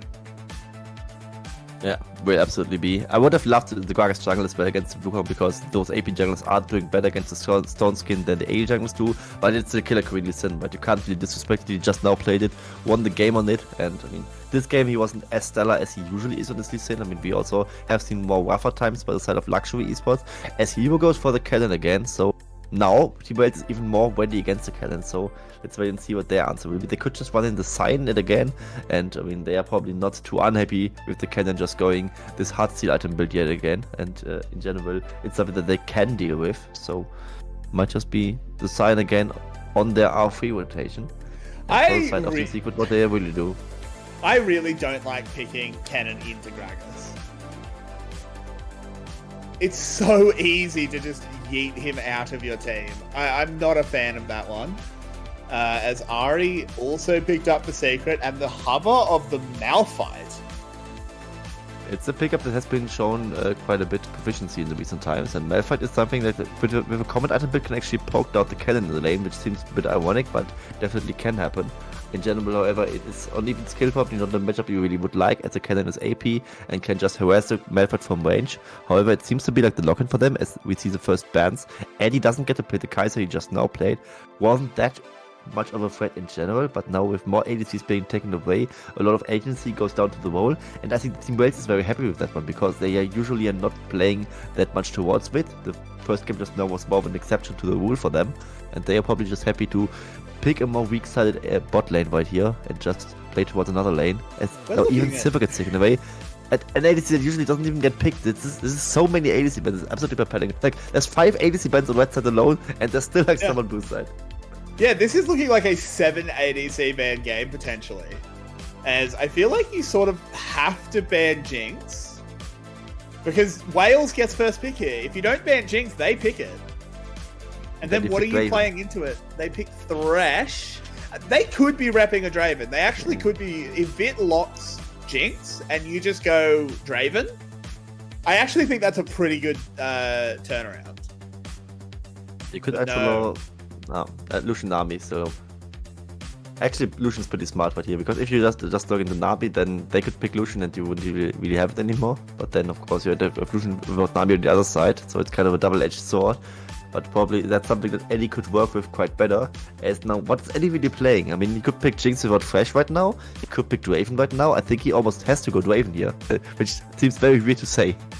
Yeah, it does seem very strange, but I would like to see it. Caitlyn or something. Yeah, true. Caitlyn Lux is still available. Caitlyn just in general, but As will come. Wild. See that in a while. Oh, okay, taking they're out going to the go Nami. Caitlyn Nami. Okay, Caitlyn Ezreal potential. So not Caitlyn Ezreal. Nami Ezreal looks to be the pick. Or at least This is so weird. Lucian without Nami and Nami with someone that's not Lucian, and this is also possibly not Draven. Seems very unfamiliar to me. I agree. It is an Ezreal, however, but what's the support option right now? Lucian without Nami, I haven't seen it in a while. Lucian Sona actually has been the option in the Prime League recently. And what? What? It's Gragas support. Is it? It's Gragas support. And I mean, there's Knock-Up City for Yasuo, so it could work out. Whoa. I mean, Lee Sin, Gragas, Malphite, the Yasuo as well. Lucian Sona, I just now addressed it, right? It's this thing. It's just a replacement Nami, basically. It scales very well to the late game. Surprisingly lane proficient as well, and it's just one thing that could work out. And I think Team Wales kind of won this draft in this regard. They just now neutralize the bot lane to some extent, as there were so many proficient ADCs being banned away, and Lucian Sona is okay for Vid and B to have. Yeah, I mean, I'm so happy just to see a Sona. That's a very entertaining one. Not a pick we've seen at all. It was a 0% pick rate before this, but what a call by Quincy, seeing it coming a mile away, of course. One of our most intelligent analysts never gets it wrong. But tell me, you say it's just the replacement Nami, but how does the Sona Lucian work? You just press your buttons and then the enemy dies. I mean, it's of course a bit more than that, right? I mean, you don't really have the Tidecrawler's Blessing or something to really empower the Lucian that directly, but of course you can still give him like this little power shot buff that the Sona really provides. Also, her own damage is a bit better than Nami's damage is. However, she does lack the direct CC. I mean, it's a bit of an exaggeration, but usually you say like Nami's W, Ebb and Flow, is basically Sona's whole pre-6 kit, which is kind of true, but also kind of not true, as Sona's numbers are of course very different. But I mean, at this level 6 point, of course, there's a potential for these flash crescendo plays that could come out by the side of B, and B is of course a very strong initiation support. We have seen this on the flash just now. Could be surprisingly proficient on the Sona as well, so let's wait and see what they are really cooking. I would just advise to let Team Wales cook. Yep, I trust them. I think they are capable chefs. Let's see what they can do with a very interesting comp. Looking over at Team Secret, do we see the pacifist cannon again? I think we will. I think Timo is not really convinced to not play it. I think he would probably just say, yeah, it was jungle diff because I just got ganked and died over and over again and didn't really lose my lane. Either way, I think they're probably fine with the way the game overall played out. However, against the Sona, you actually usually just want to one-shot the Sona so she doesn't really heal up the whole team again and just work with the shields. But it will just be Grasp Cannon yet again, Demolish also in his inventory. I think it will be the Pacifist Cannon yet again. Not sure if I agree with the decision in general, though. Yeah, I mean, not going AP into Malphite is a decision. Malphite has gone that area as well to potentially try and poke that cannon back, as you alluded to. I want to watch this bot lane. I don't think it'll actually be very interesting in the super early game. I don't think they can actually really do much to Ezreal, but it is going to be interesting. I also think Eddie is surprisingly aggressive for an Ezreal pickup, as we see Glowy and Artifact really trading off, and Glowy being very much happy with it, really going this way. If you trade even against a sustaining champion, you usually lose, because the Gragas with the Happy Hour passive will heal back up again. And Eddie goes pressy attack on Ezreal, so this to me tells me that he will play Ezreal like a Lucian with an army together, so he will be very aggressive, just asking for those E's and just going very far forward with his Arcane Shift potentially in these 2v2 situations, where Lucian and Sona might just need a bit more time to really be up on that same power level. What I also find interesting is the Airy on the side of Nagia for the Malphite. Usually you would see Comet Malphite against squishy compositions, as you just guarantee with the Seismic Shard that also with the Slowed together the Comet will get a guaranteed hit. Also pairing it with Mana Flow is a very decent option for him. But we actually see this Comet being there for Glowy and the Gragas, and he of course can also very reliably apply the Comet hit as here we see it. Nice timing. A skin we don't see very often on Gragas as well. Superfan Gragas. Very rare one. Yeah, it's the Football World Cup one, is it? Yeah. Yeah. Haven't seen it in a while. It also doesn't look good, if I dare say that. It looks kind of swaggy. Yeah. Maybe that's the point. I kind of like it. It's a goofy one. I like my goofy skins, but we've got a first blood. But no, we need to watch this first as a charm has landed. Glory flash and belly bops away. Down on the bot side now, the observers are griefing as 2 kills have gone back. Killer Queen happy with that. Yeah, maybe I praised the observers way too early as they were showing the mid lane, but they absolutely shouldn't have, as we see. I mean, pressy attack Aspen, I saw that. Like, it will be surprisingly aggressive, and maybe it was also a surprise for Vid and B as they were getting the first kill onto what Vid there, but B together with the Lee Sin, Killer Queen landing his skill shots, was able to clean up both kills. And yes, it's first blood down. It's the first blood for Ezreal as well, as here we see the replay of that again. Will probably be him. Yeah, you see all the damage spells being there. And he even gets exhausted, but he still deals so much damage. This will be a welcome surprise. Just flashing into this one. Giga Chud, Eddie, of course, being there. And Killer Queen, I mean, Killer Queen is now forced in this situation. He actually has to let the skill shots, but yeah, just war top, flash, E, can't really miss that one. And then the second Sonic Wave means he gets a double kill. So they lose first blood and a kill for Ezreal, but also double kill for Lee Sin early game. I don't think T-Well say no to that one. Yeah, no, I think you take that. You have this very fed Lee Sin Lucian is still going to be able to hold his own in the lane as Killer Queen now walking towards mid, moving on to Artifact. It's just going to be a bit of damage. Actually traded back with a nice charm out of this RE. And Wow! oh no, a dive has gone wrong. Absolutely. Penguin being there also very low HP, and Nagia surviving this one. As we see another off-screen kill. I mean, I'm not sure if I can really fault the observers for this one. As that was not something that isn't really expected to happen. Well, Either if way, there was there's one dive. kill. Yeah, actually, usually you would expect at least someone to die, no matter who. You usually should actually pan over this one. As you will see, Nagia, I mean, he's just too tanky, man. I mean, Penguin, but how does he die from here? I think he just attacks him while being in turret range. What are you doing, man? What do you expect to happen? Oh, that's yucky. I don't want to say that. I think he expects to trade 1-for-1 and then a huge wave being lost for Nagia. And he was just maybe not expecting Nagia to be that tanky and him actually getting the kill at first. Maybe even healing back with Triumph and then surviving for the 1-for-0. But that's just not happening. Nagia is Malphite and Stone is tanky, so you lose. Don't attack him while you are on the turret. That was shocking out of Hero. Oh my word. Not the type of shocking that Kennen wants to be doing. Just the one that makes Twitch chat very, very upset. And you know what, Twitch chat? I'm with you. I'm upset too. Yeah. Who's not upset is of course Vid, as he's a much worse ADC, but maybe good enough to carry this series, as he's down a few CS against the S-Wheel. But at the end of the day, still okay-ish to really scale next to it in the lane. I expect the S-Wheel Nami to actually scale worse than the Lucian Sona here. Hang on. Killer Queen with an angle goes in. Artifact has to flash that Sonic Wave. Woo! Oh, and Glowy. Close. Overestimating his own damage. Eddie, however, in trouble. B going forward. Flash from Vit. B gets the kill. Now Zhu Hao chased off. They're going to try and take this kill, and they'll get it. Killer Queen not required. Yeah, and I said they scale well. I mean, this is not even wrong, but if they already start winning right now, this is very doomed for the Ezreal Nami side, a very unusual lane pairing. They kind of have like, that's the funny thing, right? Lucian Sona is with Sona as the replacement Nami, and Ezreal Nami is like Ezreal as the replacement Lucian, and he just does such a worse job than the Lucian does here. He doesn't even have the double shot or anything as he goes offensively for Sona. He actually chose his fight, and with the bubble missing from Zhu, especially, Vid can follow up with the flash on his own, playing it offensively. They can chase down the Nami easily. She's absolutely paper compared to them, and Vid just gets another kill here.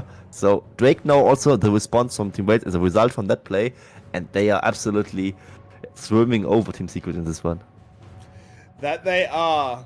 At some point, Nagia has burnt this Malphite ult. Not too sure where that one went, but really no harm, no foul. It'll be up before he needs it, ideally.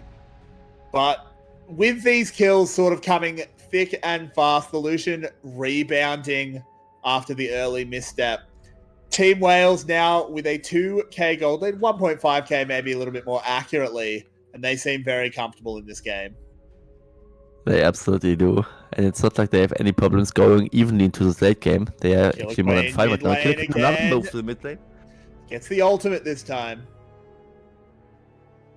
And an angry B from Glowy, because there wasn't really any follow-up to land. And the Spirit Rush, of course, defensively, basically just his way instead of a flash to really deal with all the incoming skill shots to be there. So Killer Queen, he didn't have enough. He goes for another one. This is like the 4th mid lane gank in the 8 minutes. Oh, and he misses the Sonic Wave.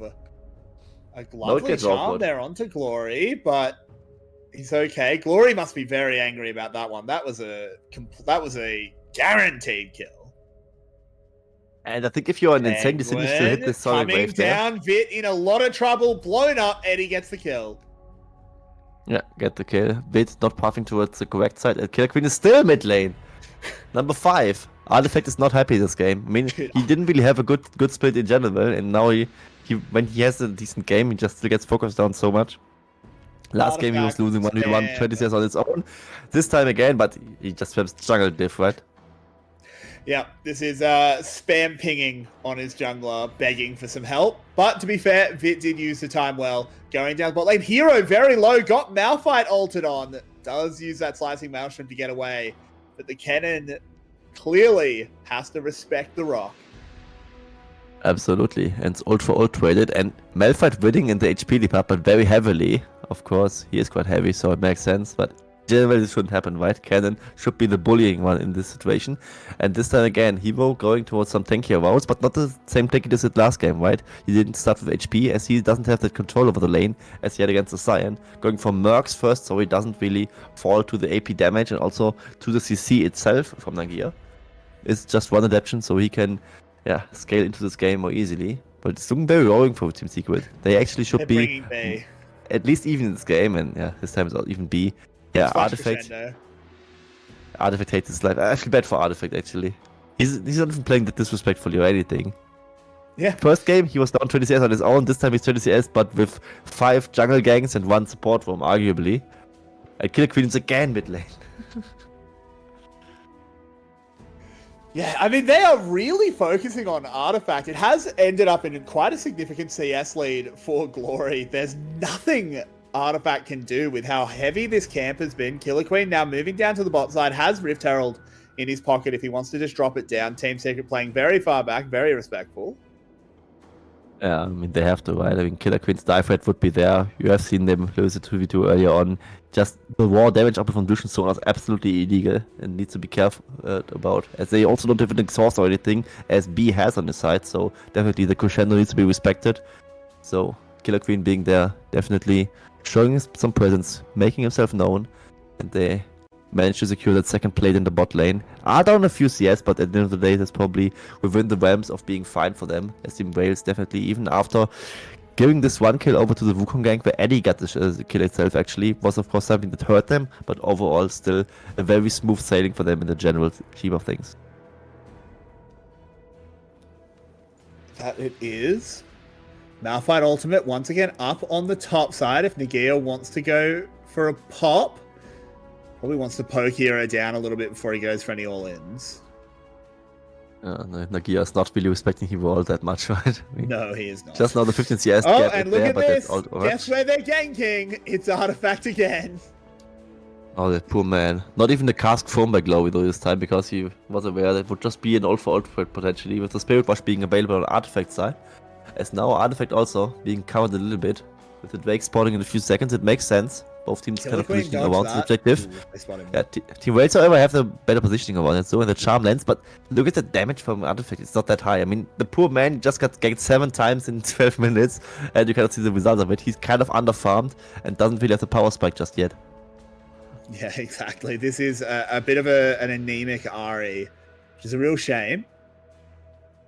But Dragon now on the map has been pulled out by Killer Queen. Vit needs to move around to get involved into this fight. Half health, it's resetting. Killer Queen needs to be careful, but in comes the Rock! And they get the instant one-shot onto Penguin. Ari follows him to the grave, and Team Secret are sent packing.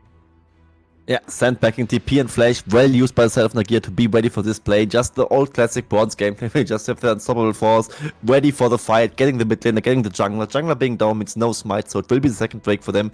2 for 0, and that is a very well spent TP Flash combination. Juhao tagged up. Killer Queen not quite insane enough to follow that in. As he does still have the Herald, so will we want him to put that down? Its time is nearly done, and there it is.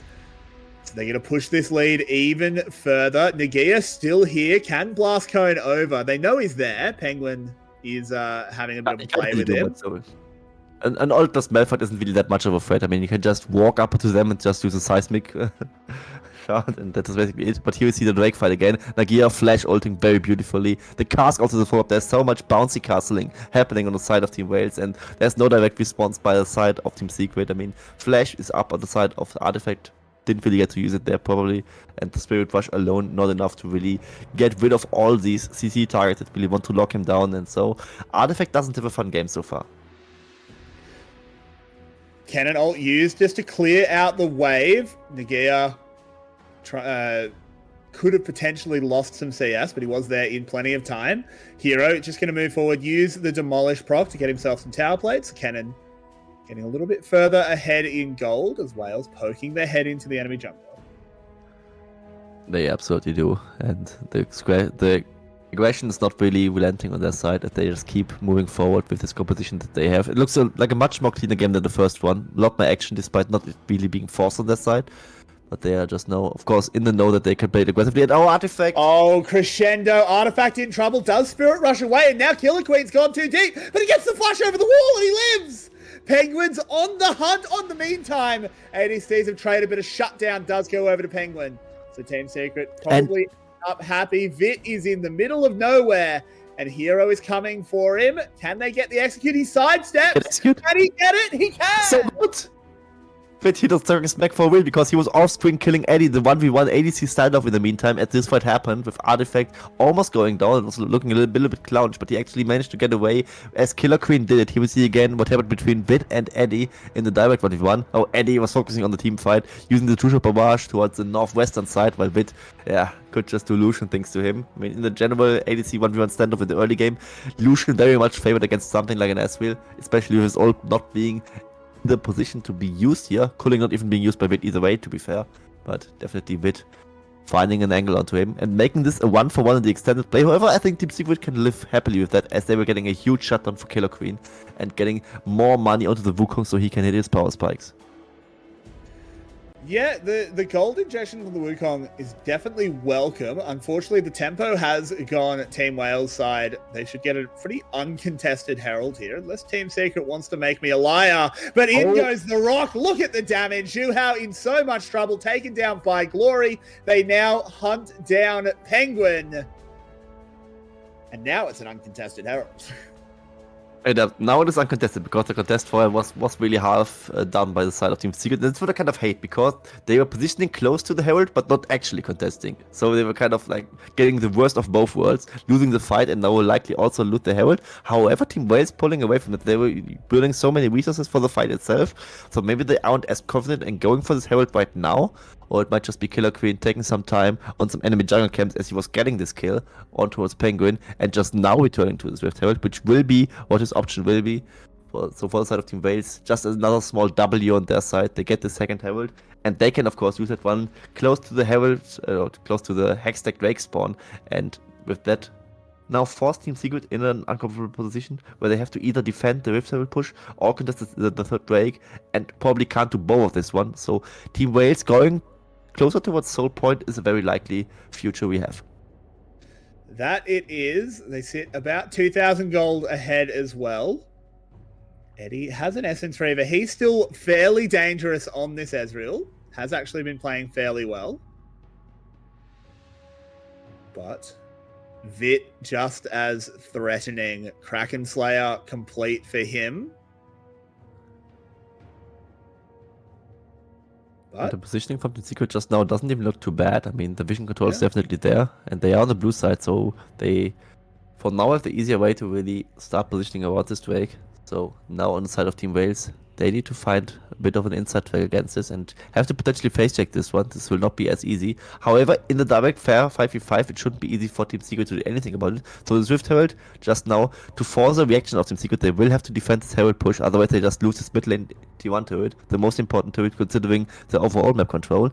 And this might just buy a bit of positioning, a bit of room for Team Wales to really sneak into this Drake area while in. But so far, Team Secret's reaction is kind of dull. It might just be another charge. Oh, there's the collapse straight in onto Penguin, the crescendo, and the Malphite ult B will manage to get away. No, he finally falls to Hero. Lots of damage coming in, but it is traded back. A double kill picked up for Vit. Nagia is low, but he's also out of there.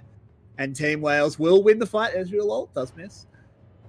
And I think B gladly die for a fight like this, just getting both the jungler and the top lane, especially when the Drake is down. And B also getting out his dancing shoes and dodging some skill shots to at least survive a lot longer than initially expected here. So buying some time for the rest of his team, getting the sustain numbers up, getting the shield there, so Team Wales can win this fight in this death ball composition-like situation. And just now starting off this Hextech Drake. Penguin, however, is alive, and it is a Hextech map, so with the gate, he might just be able there to make it in time to be there for potential steal. So it's not as easy as we initially expected it to be for side of Wales to get the third Drake.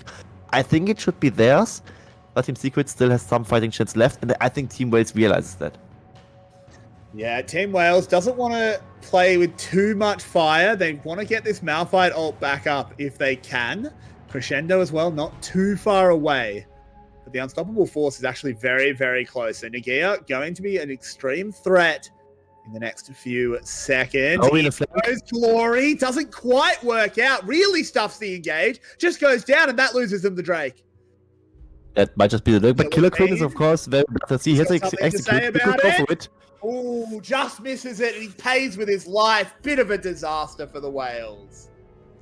Disaster, I wouldn't quite say, but definitely something where they kind of dropped the ball, giving away 2 kills and the Drake, which should have been theirs initially. Glory with the kind of botch flash body slam engage, so his engage kind of falls flat, so he could just get focused out by the side of Team Secret.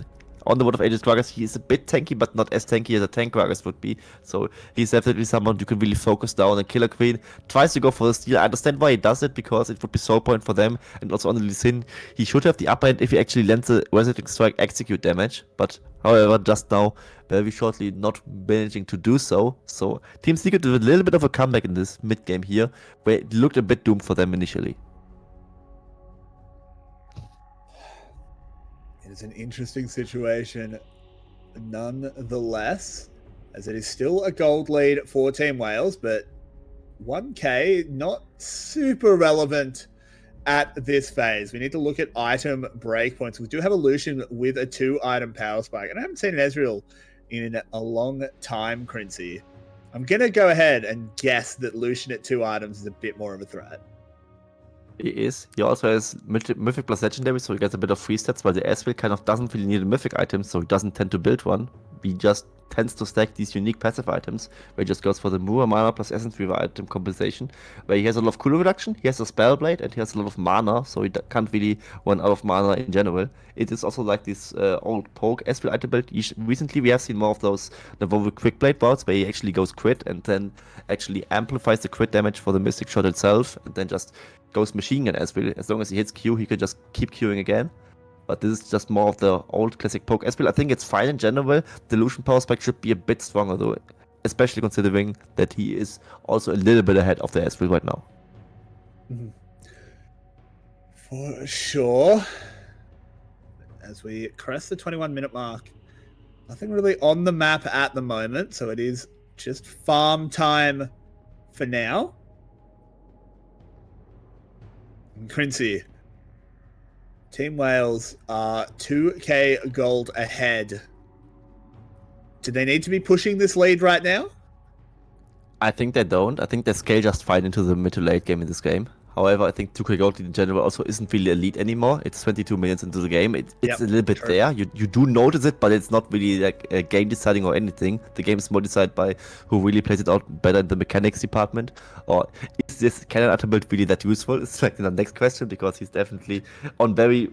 Killer Queen moves in, boots Penguin back, going low, and they will finish him off. B getting that kill. Has to flash out of the Baron pit, or the Worm was going to solo him.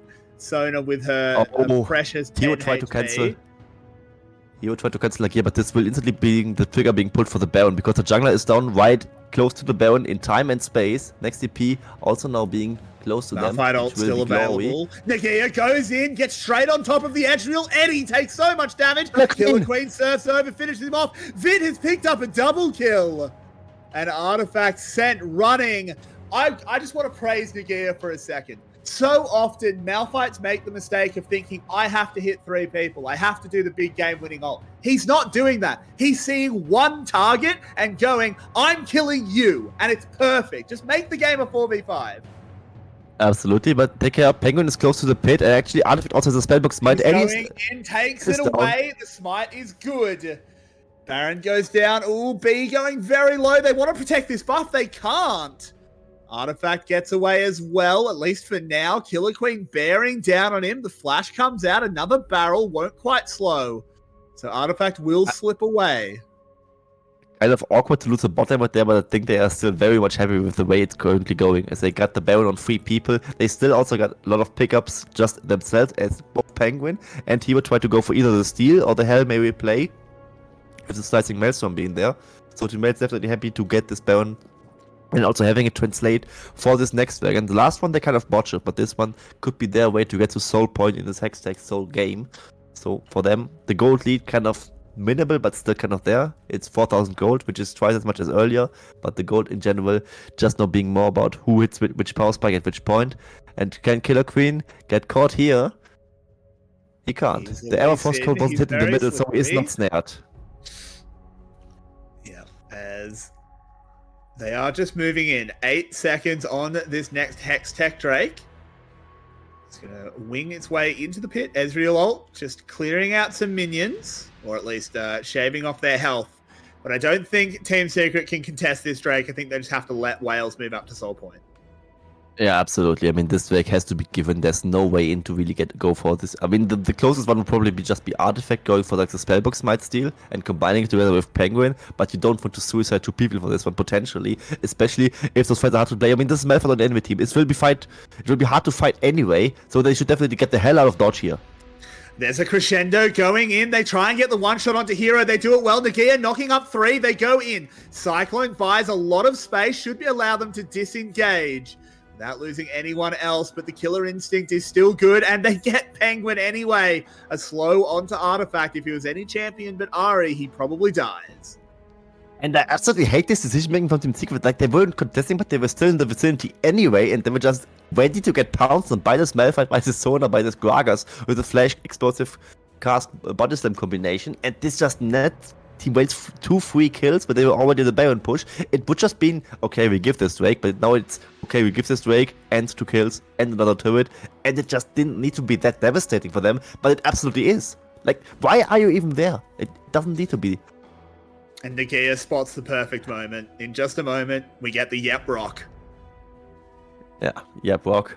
And the follow-up being there. Actually, the CC itself not really sticking that well, but it's just still something they can just chase out. It's 5v4, they have the lead, they have the Sona on the comp, and as long as the Sona doesn't die, any fight is playable for their side, even against a Nami, who kind of does the same thing, but worse right now. So, definitely Team Wales very happy to fight these fights like this. Now it's a 6,000 gold lead, still relevant for them. Baron just now expired, but that was a very strong Baron power play. 4k gold is definitely not like the best Baron power play ever, but still something that they are happy with. And they are still taking structure, still taking standing gold. And Nagia 2-0-11 on this Malphite, Jackshaw Abyssal Mask. He isn't going to die anytime soon. He is not. He is having a fantastic game on this tank. I'm very, very impressed with Nagia so far. As another tower falls, even after the Baron, only one non-base tower still stands for Team Secret. You can guarantee Team Wales wants to change that pretty quick. Absolutely. Yes. Charm being dodged by the safeguard from Killer Queen, showing a bit of the prowess. Lovely catch. Penguin has to flash over the wall, but Nagia says no. Follows him up, takes him down. Hero dodging away, will get slowed by the cast. In goes the party barrel as my speed freezes. And I'm getting a bit of a slideshow. I need some help, Crincy. Yeah, either way, that just means that I get to play as a cask, knocks in Artifact for the play, and Hero down his HP bar, but still able to get away with his life, as well as Juho, who took a very huge chunk from Vid. It's just another kill, but the slideshow might just continue, and the TP is coming in, so it might just be a very strong push from Team Wales. Will just be the inhibitor turret falling, will be the inhibitor as well, but that's all she wrote, I think. I don't think Team Wales can look to end the game right here. Yeah, I think it would be a little bit early with Penguin respawning now. Ezreal ult comes out doing some damage. Vit needs to be careful. Could get one shot. But no, they will be able to evacuate very well. They don't get that mid lane tower, but they don't need to get it. They got plenty already. I mean, the damage is done, right? Bot inhibitor being down, Baron spawning a bit more in the mid. Actually, the inhibitor that's ideal for the Baron take is it's far away from the Baron itself, so Team Secret would be in a pincer here in either defending this bot lane super minion push, just at least putting one person to it, maybe even more, and on the same time, it could just be Team Wales going for this Baron area and just threatening to take the Baron altogether. TP, however, are not on their side, so it's not as big of a problem, and TP advantage is on the side of Team Secret as both their Solans have that TP up available, so it won't be the end of the world. But now for Team Wales, it is, of course, just trying to play this Baron dance, forcing those TPs out beforehand, and then just playing the long game. They have 5 more minutes of the super minion pressure, and this should be enough. Glory has to get out of there. The teleport coming in. There's 30 seconds on this Baron. They are committed. Artifact already here. Hero still has his TP. Can go reset. Has Hex Gates to redeploy as well. So could try and look for a teleport flank, but there's no real wards. Over the wall they go. B finds the play, and Eddie gets shut down. Shuhao will follow him to the grave. In goes Hero, trying to get it done. Can only really get onto Killer Queen. Lots of shielding, lots of healing. B, Worth is waiting. Gold! As they move forward, none of them have died. Kennen goes down, and they are chasing onto Artifact, flashing away. Once again, Ari privilege displayed. But that is going to be Team Wales wiping them off the face of the earth. And screw the objective, they just go for the fight, they just go for the body numbers, getting 4 kills in this situation. Actually a good try by the side of Penguin and the Freeman squad to really extend this fight, but ultimately not enough to get even a single kill against this Sonar composition. Brilliant play by B. I like what Team Wales was cooking in this game, and what they were cooking were the 2-0 victory over Team Secret and getting them one step closer to the relegation. A fantastic performance from Team Wales. I really want to shout out B as well, the quiet achiever on that Sonar in the game. The crescendos were fantastic. The heals were brilliant. Honestly, all 5 members of Team Wales deserve a round of applause as they take that very, very strong 2-0 win. Absolutely, they do. And Team Secret now, I mean, their situation looks very, very grim, right? I mean, they just now saw Team Flash getting propelled 1 match score ahead of them, and they just know losing 2-0 to Team Wales, definitely not something that they can be happy with. They still need to win the other series, I think maybe even 2-0 to really get away with the game score here. And their last opponent is, if I remember correctly, it's Cerberus. I mean, Cerberus sometimes has the happy games, right? They sometimes randomly look absolutely awful, which is something that excites me, of course, as their fan. Is sometimes maybe good, sometimes maybe not so good. And on the side of Team Flash, they get to do the same thing, right? They play Team Wales, and if they are at least like taking game, they should be probably securing the 6th place spot. So Team Flash was very happy to see this series right now. That they were, and Team Wales fans were even happier. Let's talk a little bit. How does this make you feel about Wales going forward? We talked about how, they have a path to finals. It does depend a bit on who Garm decides to pick. Does this make you more or less confident in their matchup against SBTC? That's a very good question, actually, because I think despite winning 2-0, they look very, very shaky against the second to last team today. So I think actually, no. I think SPTC now looks to be even more of a favorite. It was like a slight favorite before. Now I would put them as a decent favorite, assuming they play Team Wales in playoffs. I think if I had to predict the series right now, I would say 3-1 for SPTC. But I mean, of course, Team Wales, they are a team that sometimes looks, their performance is not really that consistent, right? So maybe also against a better team, they also prepare differently and also want to show off more things. Otherwise, they just now showed Lucian Sonar, and that looked very cool. That it did. And speaking of looking very cool, we're going to show you our ending graphics in just a moment, because that is it for us tonight here on VCS English. I have been Carrick. With me has been Quincy. It's good to be back, even if it is just for one series. I've missed you, VCS, and you delivered for me tonight. I missed you too. But good night, everybody. Thank you for tuning in. We'll be back same time, same place tomorrow. Have a good night, everybody. Have a happy Easter. Have a good one.